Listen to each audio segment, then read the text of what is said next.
Welcome to ICOs. Now, what we're going to be talking about in this section is what is an ICO and why are they potentially one of the best types of cryptocurrency you can buy. We're going to look at what you should research if you're going to invest in an ICO. I'm going to be showing you a practical example of me buying an ICO, and I'm going to show you how do you find them. Okay, how do you source them? Where are these ICOs? So the first thing we're going to go through is what is an ICO. So an ICO is the initial coin offering. It's basically an opportunity for early adopters to invest in a coin. Now, sometimes you only get invited to those things. They're not necessarily available for anybody to be able to find and to buy into. Sometimes it's only available to a community. Maybe it's a community of people who have had an interest in this kind of thing and the founders invite only that community. Or it could be available if you look hard enough. It gives you the chance to buy the coin before the general sale. So normally you buy a cryptocurrency by going on one of the exchanges, Poloniex, Bittrex, Kraken. That is the general sale. That is when it's available to the open market. But you are essentially buying a pre-sale. You are buying before it is offered on the open market.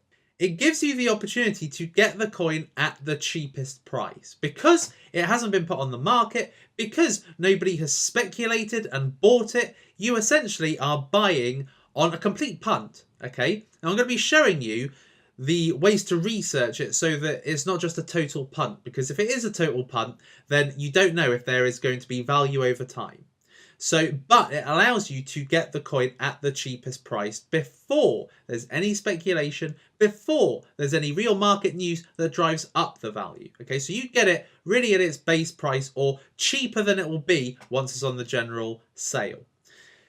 What ICOs allow founders to do is to develop the actual platform. Okay, so if you come across an ICO and you look at the platform behind it or the proposition behind it, you'll probably see it's quite underdeveloped. Now, the ICO I'm going to show you as a practical example in this section shows that exact perception. Okay, it shows that it's underdeveloped. It shows that it's not been refined yet. It shows there's still a lot of things to be worked at, you know, the technology behind it, the platform, making sure it's refined and looks good. And also, you know, the founders have to create wallets and enable people to be able to buy on any kind of internet browser, any sort of device. Okay, so there's so much development that goes into the platform around a coin. Having a coin is all well and good, but having the platform and a community behind it is where you find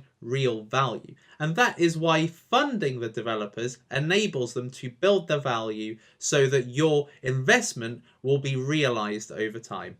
And it helps the founders increase the value of the coin. Okay, you're giving them money, you're allowing them to develop and make everything look a lot better, work a lot better, and essentially create the value that you will benefit from down the line. So if you buy it at its cheapest price, you will enable the founders to develop the platform so that, you know, other parties can be interested, countries can be interested, people that are behind the payment systems in countries, they may be interested in the way that money is transferred. So by giving the founders money, you're enabling them to make the coin more valuable over time.